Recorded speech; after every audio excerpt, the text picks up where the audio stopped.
আসন্ন ঈদকে ঘিরে কোনো জায়গায় চাঁদাবাজির অভিযোগ পেলেই তাদের বিরুদ্ধে কঠোর ব্যবস্থা নেওয়া হবে বলে জানিয়েছেন পুলিশ মহাপরিদর্শক চৌধুরী আব্দুল্লাহ আল মামুন। সকালে গাবতলী বাস টার্মিনাল ও পশুরহাট পরিদর্শন শেষে একথা বলেন আইজিপি। এ সময় আইনশৃঙ্খলা স্বাভাবিক রাখার জন্য পর্যাপ্ত ব্যবস্থা নেওয়া হয়েছে বলেন তিনি।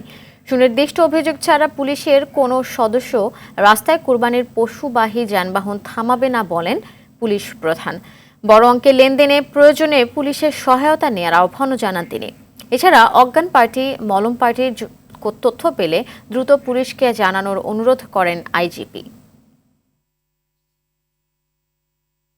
অজ্ঞান পার্টি, মলম পার্টি, প্রতারক, চাঁদাবাজ এবং অতিরিক্ত হাসিল আদায়কারী বিষয়ে কোনো প্রশ্নের উদ্রেক হলে আমাদেরকে জানান, আমরা ব্যবস্থা নিই। কুরবানির পশুবাহী গাড়ি কোনো নির্দিষ্ট অভিযোগ ছাড়া গন্তব্যস্থল ব্যতীত কোথাও কেউ থামাতে পারবে না, এই নির্দেশনা আমরা দিয়েছি।